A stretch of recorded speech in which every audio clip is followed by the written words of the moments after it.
Happy birthday to the man of God, oracle of God, apple of God's eye, lover of God, lover of humanity, optimist, eleemosynary, humanitarian, in person of Prophet Abiodun Olumide Ajayi.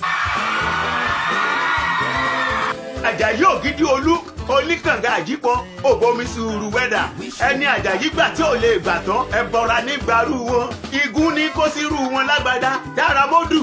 arówóṣoge láàrin oge Àjàyí wẹ̀ lódò gbogbo ọmọge ń yọ owó ọṣẹ wọn ní tèmi ni ó mú tèmi ni ó gbà tèmi ni ó wẹ̀ ìwọ lọmọ Àjàyí babaláwo òrómù ọmọ olójú à ń wòran ìwọ lọmọ olóògùn sílé yanjú rẹ̀ lọ́ròde ọmọ òtúbú oníyẹ̀ lọ́rùn àfisùkùtù sẹgbẹ́rẹ̀ lọ́yìn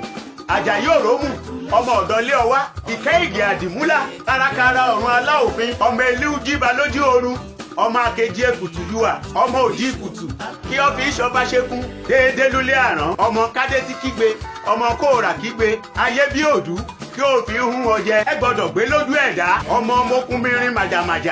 màjàmàjà mòrò àrán yèéké fìjẹ ònìyàn wẹ̀ ìjẹ ònìyàn náà fi mí parọ́ òbòkun ọmọ tuuru ọmọ tààrà arágan mọ̀dárágan mẹ́jalè ìrèké lásán ni mo jí gbé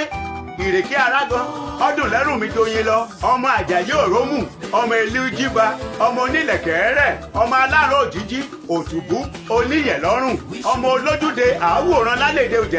ìjẹ̀ṣà ní òòrè ìwọ ni ìjẹ̀ṣà òṣèré ọmọ onílẹ̀ obì ọmọ ẹlẹ́ni àtẹ́ẹ̀ka ọmọ ẹlẹ́ni ẹwẹlẹ́ ìwọ ni ọmọ olóbì ìwọ́wọ́ ti rí wọ́ ọmọ olóbì ìwọ̀wọ̀ tó ní wọ̀ ọmọ olóbì ìwọ́rọ́kọ́sọ lẹ́bàá ọ̀nà wọ̀rọ̀kọ́sọ lẹ́kọ̀ọ̀kọ̀ igi yọ̀ọ́ bá wù ọ́ òun lu amújẹ lébẹ̀ ìwọ ni ọmọ òbí ọba fẹ́ tọ́ ni áwọ̀ sàpọ̀ ni yẹ́ bá fẹ́ tọ́ ni áwọ̀ sínú igbó ẹranko burúkú a máa rí òun jẹ ilẹ̀ o. Today your birthday you are thanking God Almighty despite all the calamity that befell many people in their city. God Almighty did not allow it to come to you. Instead, He gave you opportunity to maintain your integrity in the society that is full of iniquity.